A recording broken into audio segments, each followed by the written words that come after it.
pessoal, tudo bem? Sejam bem-vindos a mais uma aula. Então, hoje a gente vai trabalhar aquela nossa revisãozinha, aqui, como a prof tinha comentado nas nossas aulas do Zoom. Então, assim, eu preparei um material aqui para ficar mais tranquilo para vocês. Deixa a prof compartilhar só um pouquinho.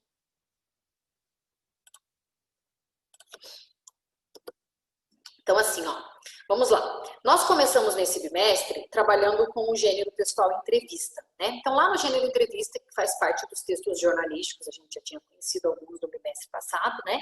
A gente aprendeu ali algumas características, o que é que deve ter numa entrevista, como que deve funcionar, como que o entrevistado tem que proceder, né? A gente aprendeu que é um gênero textual que é baseado em argumentações, né? O entrevistado, ele vai ter sempre argumentações para defender as suas ideias, os seus pontos de vista, né? E a gente trabalhou, o nosso primeiro texto foi aquele texto com aquele ativista, o Kailash, né? Que é aquele ativista ganhador do Prêmio Nobel da Paz, né? Que foi responsável ali pela libertação de mais de 80 mil crianças, né? Do trabalho escravo. Crianças, adultos, né? Então ele tem uma trajetória como ativista muito bonita e muito importante para a história da nação. Então, foi esse que a gente conheceu, né? Então, assim, basicamente, quando a gente precisa lembrar do gênero entrevista, o que a gente precisa lembrar? Que é um gênero que pode ser oral ou pode ser escrito, né? Então, a gente pode assistir uma entrevista de alguém entrevistando uma outra pessoa, ou nós podemos ler, né? Ela impressa, ela digitalizada, ela digitada, né? Então, ela pode ser oral ou escrita. Tá? Pode ser publicado em diversos veículos de comunicação, então eu posso ver num blog na internet, posso ver numa página da internet, posso ver num jornal impresso, posso ver num programa de entretenimento na TV, posso ver num programa jornalístico, posso ouvir alguma coisa no rádio, né? Então são diversos veículos de comunicação. Tem o objetivo óbvio de informar, esclarecer, ampliar o conhecimento do leitor, né? Sobre o entrevistado ou sobre o tema que está sendo discutido. Então, basicamente, vai trazer uma informação, vai complementar alguma coisa que o leitor, de repente, já saiba, mas vai trazer algo a mais, né? Possui um parágrafo introdutório, né, como estrutura, então a gente precisa desse parágrafo introdutório, porque, afinal de contas, nem todo mundo conhece todo mundo que está sendo entrevistado, né? Ah, professora, mas e se for, por exemplo, uma personalidade, alguém do mundo do futebol, alguém que todo mundo já conheça? Mesmo assim, é regra, tem que ter um parágrafo introdutório, tá? Depois, eu costumo dizer para vocês, a gente costuma conversar a respeito disso em sala pelo Zoom, e a prof sempre diz para vocês que é uma conversa guiada. Por quê? Porque vai depender de cada pergunta, vai depender de cada resposta, uma coisa tem a ver com a outra, né? Uma coisa, claro, que o texto mais brilhante, né, o texto mais importante vai ser o texto que o entrevistado disse, né? Serão as respostas do entrevistado. Né? Mas, de um modo geral, uma mão lava a outra, digamos assim, né? É uma conversa guiada. Né? Por isso que a gente costuma titular desta maneira. Então, assim, as perguntas, né, elas são formuladas a partir do público-alvo, né?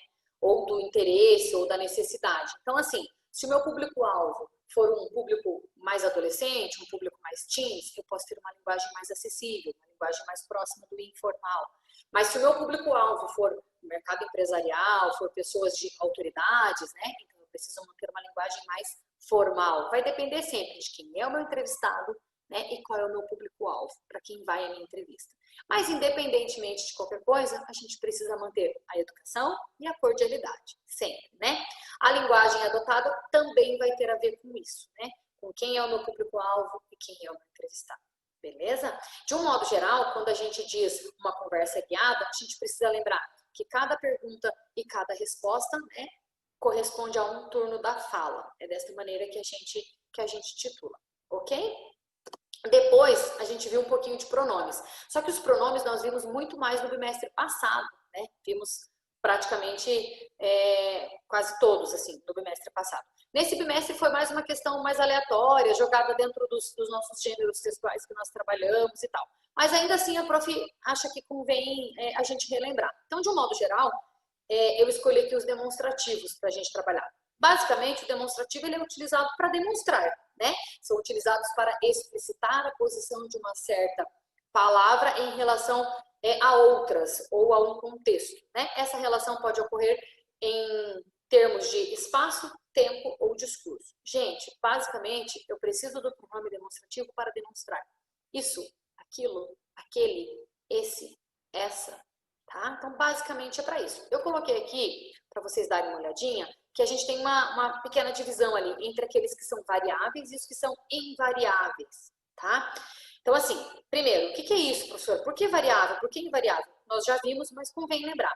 Primeiro, os variáveis são aqueles que vão obedecer às regrinhas, né? Ele vai obedecer à flexão de gênero, então eu posso utilizar no feminino e no masculino, e também de número, posso utilizar no singular e no plural. Observe, este, estes, esta, estas, esse, esses, essas, essas. Eu consigo fazer as flexões, as devidas flexões. Esses são os variáveis, eles vão obedecer, tudo certinho. Já os invariáveis, não. Os invariáveis vai depender do contexto, é claro, né? Mas eu não vou conseguir fazer nenhuma alteração. Vou utilizá-los da maneira que eles são, né? Isso, isso, aquilo. Então, não tem aquilos, né? Issos também não tem. Então, esses são os que a gente chama de invariáveis. De um modo geral, né? Dentro dos gêneros textuais que nós trabalhamos nesse bimestre, o que fica bem importante para a gente lembrar? Que a grande maioria dos pronomes dentro, né, da questão textual, eles são utilizados para retomar uma informação que já foi dita, né? Uma informação, uma ideia, algo que já foi dito. Por que disso, professora? Para evitar que o meu texto fique repetitivo, né? Isso é um dos mecanismos da escrita para evitar que o texto fique repetitivo. Basicamente é isso, ok? Depois a gente viu o adjunto adnominal, que é aquele que tem a questão que a gente precisa memorizar do adjetivo, certo? Né? Tanto o adnominal quanto o adverbial são termos acessórios da minha oração. O que é acessório, professora? É aquilo que eu utilizo, que vai trazer mais informação ao leitor, mas que, se eu tirar, né, algumas coisas, meu leitor ainda vai compreender. Então, quando a gente fala do adjunto adnominal, nós precisamos lembrar do adjetivo, né? Que a informação complementar será dada ao meu leitor através do adjetivo ou de uma locução adjetiva. Já no caso do adverbial, né, ele é um termo acessório da oração que obrigatoriamente exprime um valor circunstancial. Ele vai expressar a circunstância em que as coisas acontecem ou em que as coisas aconteceram, né? Ele pode modificar um verbo, um adjetivo ou até mesmo um advérbio, né? E pode vir preposicionado ou não, acompanhado de preposição ou não. Então, assim, exemplo, choveu ontem, adjunto adverbial de tempo. Hoje estou com muita fome.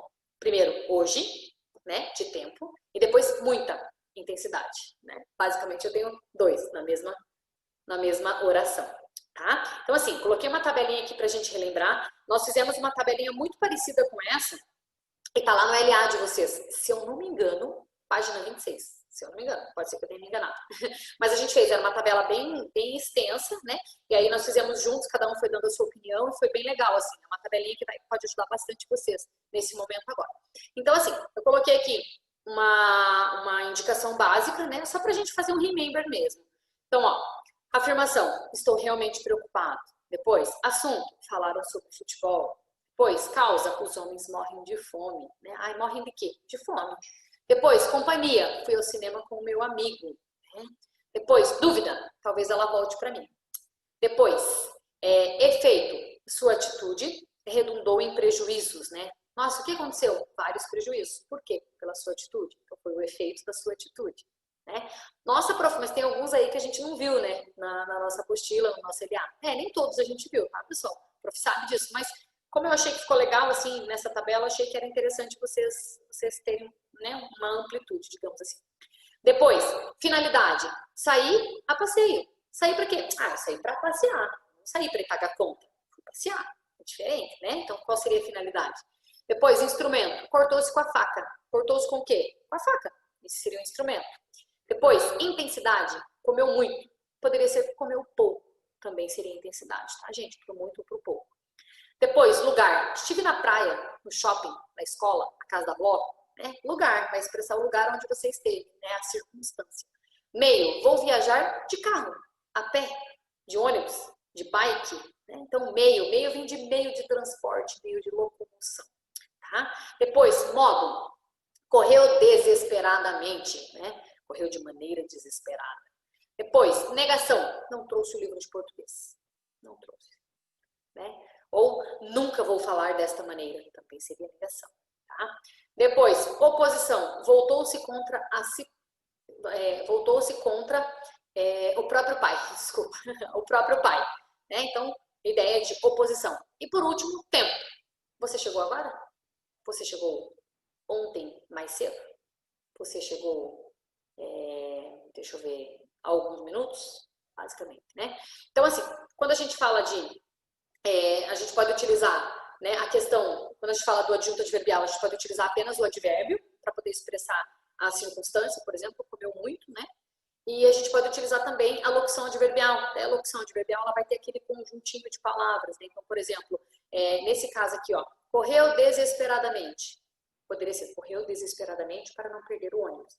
Então, correu de maneira desesperada para não perder o ônibus. Né? Então, a gente poderia utilizar um conjuntinho de palavras com o mesmo sentido, também indicando as circunstâncias. Quando isso ocorrer, é o que a gente chama de locução adverbial, que aí é um conjuntinho de palavras. Beleza, galerinha? Vamos lá. Depois, a gente trabalhou ainda, falando de gêneros textuais, a gente trabalhou com a sinopse e a gente trabalhou com a resenha crítica. E trabalhamos também só com resenha, né? A gente viu lá sinopses de livros, de filmes, trabalhamos, conhecemos a Thalita Rebouças, né? Que é aquela escritora que escreve para adolescentes, né? Vimos alguns livros dela, vimos que alguns livros se tornaram filmes, né? Então, enfim, basicamente, coloquei até nas cores combinando para ficar tranquilo para vocês lembrarem. Então, ó, sinopse é um gênero predominantemente expositivo, sem nenhum juízo de valor. Ele vai só expor, né? Ele vai apresentar o resumo da obra e os detalhes técnicos sobre a mesma. Só isso. Não vai ter eu acho que é legal, eu gostei, eu não gostei dessa parte, eu não gostei daquele comentário. Não vai ter. Na sinopse não vai ter. A sinopse ela tem um caráter extremamente expositivo e informativo, né? Ela vai só fazer um informativo para o leitor sobre como o que é que tem naquele produto cultural, sem nenhum juízo de valor. Contrário, né? Bem, o contrário do caso da resenha crítica. Na resenha crítica, a gente tem um gênero extremamente argumentativo, né? Ou seja, ele além do resumo, ele vai trazer praticamente o mesmo resumo que tem lá na sinopse, só que além do resumo, ele vai trazer a opinião, né? As opiniões de várias pessoas. Então, nós somos, sei lá, 5 pessoas que lemos o mesmo livro, né? Cada um de nós vamos ter um ponto de vista. Cada um de nós podemos produzir uma resenha crítica diferente, né? Basicamente é isso. Então, digamos assim, eles são diferentes nesses aspectos, né? O primeiro, que é o caso da sinopse, ele é expositivo, mas ele não tem juízo de valor, ele não tem opinião de ninguém, ele é também pessoal, né? Já o segundo, que é a resenha crítica, sim, eu tenho o resumo, né? E a partir do resumo, e a partir do que eu li, do que eu assisti, do que eu vi, eu ainda posso dar a minha opinião. Então, ele trabalha um pouco mais com a subjetividade, ok? Aí, vai ter uma questãozinha lá na prova de vocês que eu acho bem importante a gente relembrar, vai falar um pouquinho sobre os hiperônimos, né? Que basicamente, quando a gente fala lá de hiperônimos, sinônimos, é aquilo que a gente utiliza dentro da nossa produção textual, né? Para fazer algumas substituições, para poder enriquecer o nosso texto e tal. O hiperônimo foi um conteúdo que a gente viu bastante no 6º ano e nós vimos no bimestre passado. Só que nesse bimestre, né, convém a gente fazer o remainder de sempre. Então, vamos lá. Hiperônimos, né? Aquilo que a gente utiliza para generalizar, de um modo geral, né? E hipônimos, aquilo que a gente utiliza para especificar. Então, quando eu digo animal, animal, várias espécies, né? Tem várias espécies de animais, basicamente. Aí depois, quando eu especifico gato, baleia, rato, golfinho, leão, porco, né? Então, o hiperônimo, né, é aquele que generaliza, né? E o hipônimo é o que especifica, basicamente. Fruta. Fruta, generalizei. Mas qual fruta? Não sei de qual fruta exatamente eu estou falando. Mas aí eu posso especificar. Maçã, laranja, né? Ameixa, pêssego, né? Aí a linha de raciocínio é essa. Flor. Quando eu digo flor, quantas espécies de flores existe, gente? De flores existem. Quantas? Nossa, inúmeras. Mas aí eu especifiquei. Rosa, cravo, né? Então, várias, né? Tem vários tipos de flor. Depois, país. País tem vários países, né? Meu, muitos. Mas eu especifiquei. Brasil, Itália, Portugal. E assim sucessivamente. Ok? Isso é mais pra gente fazer um remember mesmo, tá? E aí, por último, a gente trabalhou o texto teatral, né, gente? Nós vimos lá os músicos de Bremer, né? Como texto teatral. Também já foi um conteúdo que nós vimos lá no 6º ano, vimos bastante, Pelicano e a Gaivota, né? A gente viu o Cavalo e o Burro, a gente viu várias fábulas e várias histórias teatrais no ano passado, no sexto, e agora a gente está retomando. Então, assim, basicamente, né, quando a gente fala de texto teatral, a gente vai falar de algo que é apresentado para o leitor, é encenado para o leitor telespectador, né? Quando a gente fala do texto, né, do texto propriamente dito, escrito, né, nós temos lá o personagem que fala é identificado pelo nome antes da sua fala, então, professora Andréia, o que é que eu vou falar? Sem o uso do travessão, né, galerinha? A gente não utiliza, porque não é um diálogo, é uma peça de teatro, né, não tem travessão. Então, professora Andréia, o que a professora disse, né? O aluninho, o que o aluninho disse, e assim sucessivamente, né? Então, vai sempre o nome da pessoa na frente, antes da fala. Depois, em peças curtas, geralmente os diálogos também são curtos, né? São coisinhas mais tranquilas, inclusive para memorização e tal, geralmente, né? E por último, uma característica que eu acho bem importante, né? É o uso das rúbricas, que são aquelas indicações sobre o que deve acontecer na cena. Geralmente, essas indicações, elas aparecem em itálico ou em outra cor, né? Dependendo do texto, dependendo da impressão, ou em outra cor, tá? As rúbricas é basicamente para isso. Aí um aluno me falou um dia assim, professora, as rúbricas é como se fosse a fala do narrador. Num texto teatral, não é tão comum a gente utilizar a fala do narrador.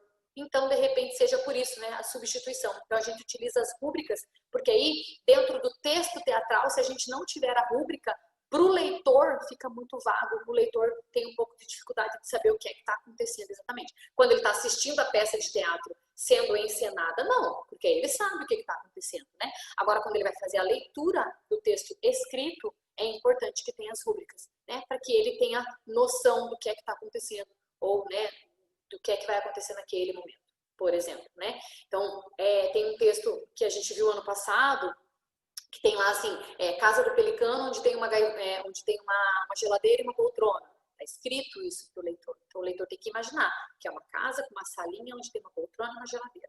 Né? Mesma coisa aconteceu agora com esse último que a gente viu, que eram os músicos de Bremer também, né? Os animaizinhos se encontrando, tinha lá as narrações do que é que. As rúbricas, desculpa. As rúbricas do que é que ia acontecer em cada ato, em cada cena, né? Então, existe a necessidade disso ser escrito para que o leitor consiga compreender como que a cena vai se suceder, digamos assim. Beleza, galerinha? É isso, né? Dúvidas, a prof vai estar lá pelo Positivo On, a gente pode ir conversando, né? Qualquer coisa que vocês precisem que a prof consiga ajudar, podem contar com a prof. Tá bom? Um abraço para vocês e até a próxima aula. Tchau, tchau!